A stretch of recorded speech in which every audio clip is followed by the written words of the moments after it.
Here's an improv question from JP Ruggieri. He says, I'd love to hear about how you work on motif development for your improvisational solos. Thanks, Adam. Thank you, JP. I appreciate your question. Let's see. So let's say we're going to improvise over D minor, not changing anything, just hanging out on D minor. So we'd have this, say, 2, 3, 4.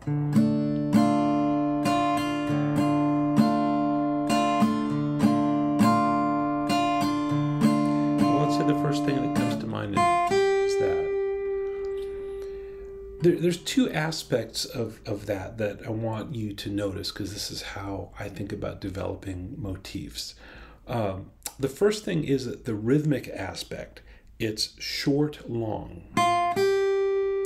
So even without noticing that it's going up melodically and that the interval is a second, I could just improvise short, long for a while. 1, 2, 3, 4.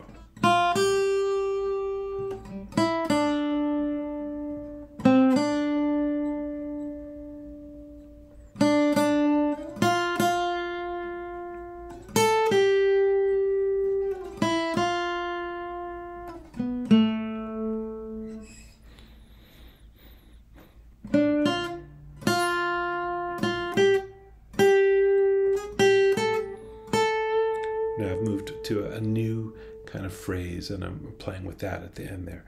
But you could see just thinking short, long could be something that you could develop without regard to whether it's going up or down or the size of the interval. I could even go with wider intervals if I wanted to. So 1, 2, 3, 4.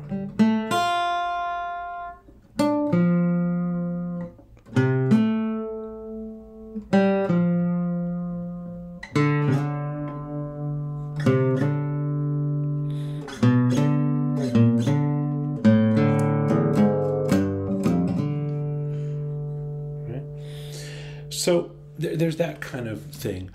Also, there could be some other phrase at play. You could play short, long, some other stuff, short, long, some other stuff. So it could be 2, 3, 4.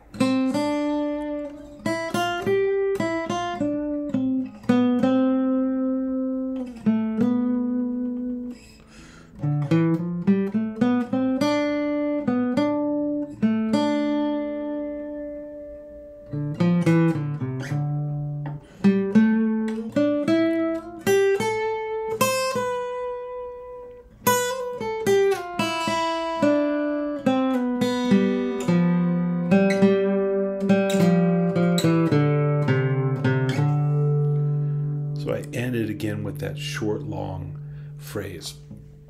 So it doesn't just have to be short, long, short, long, short, long, short, long. That could be something that you play with, go away from, come back. Think of like the song Yesterday.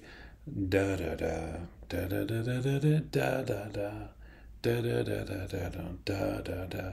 So there's this little 3-note thing that is offset by another phrase that kind of commingles with it. So that's something you could do.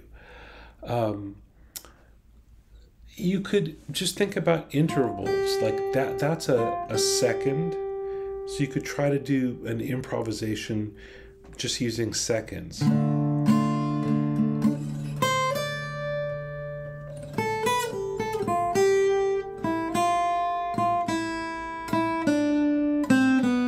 That's ascending and descending seconds.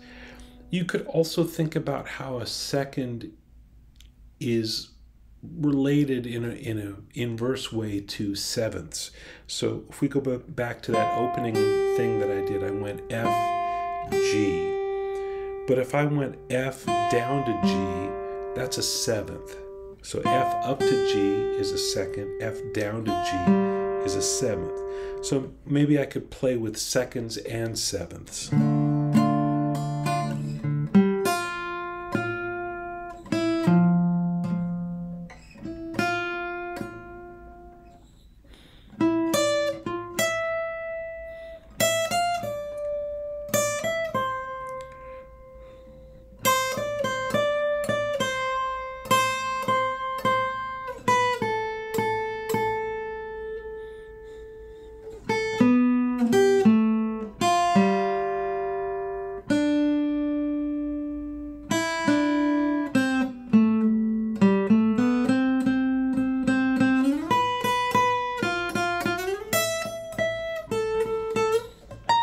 Well, that's not. I don't think I got to a seventh there at the end. That's just an octave. I don't have that. No. Anyway, you get the idea. So that's another thing to play with, intervals and their inversions. And then these are just 2-note ideas. You could go to a 3-note idea, and then all of that stuff would kind of grow. So you could have this. That could be your little motif. So long, short, long.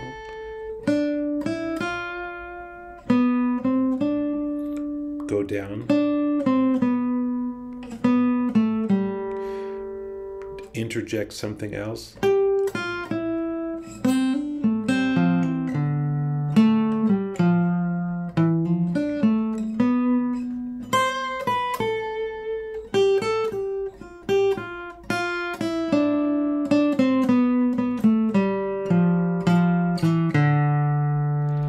Right, I still have that long, short, long thing going on. And again, that's 2 seconds, but it could be, instead of going F, G, A, I went F, G, A. Or I could go F, G, A. Right? So those are like you could say the micro elements of motivic development. Looking at the rhythmic phrase in terms of short, long, long, short, or, it could be more complex than that.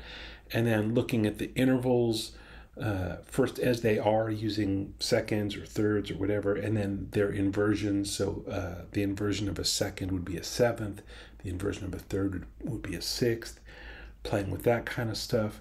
And then again, that idea of play something, go away, and come back to it, so that we're never just discarding the idea, but we're going to something else and then coming back to it. So those are things you can play with, and as you get more comfortable controlling those elements, what you'll find is that there's ways of building excitement, or maybe trying to bring the energy down by playing more sparsely.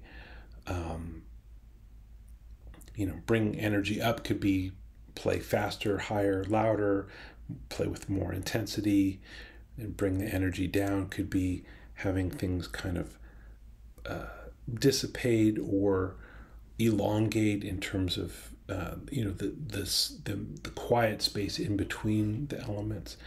And why you would want to bring the energy up or down has to do with then the whole arc of your solo. So your question is really about how to take a motif and develop it. But the other thing to consider, I think, when you're improvising, is what's then the overall shape. It can't just be satisfying from moment to moment, but it has to have a beginning and a middle and an end. So that's something that I think deserves a whole other discussion, and maybe it is something I've talked about here. I'll have to look and see if there's another thing about that. I think of it as like emotional contour, so I'll have to see. I think I've done a lesson on that. Regardless, it's something to think about, and it's worth spending some time transcribing some solos that you like, not note for note, but just more the overall shape. If the solo on a record that you love, whether it's 30 seconds long or 2 minutes long or whatever it is, see if you can track, get some graph paper and look at, where the solo gets, what is the emotional contour of the solo, and then see if you can go back to the stuff that I've been talking about here with motivic development and use this graph of a possible solo, emotional contour as a framework for building a solo using motivic development, but also thinking about the overall shape of it and how it might impact somebody listening to it. So that's the idea. Okay, JP, really cool question. Thanks for asking.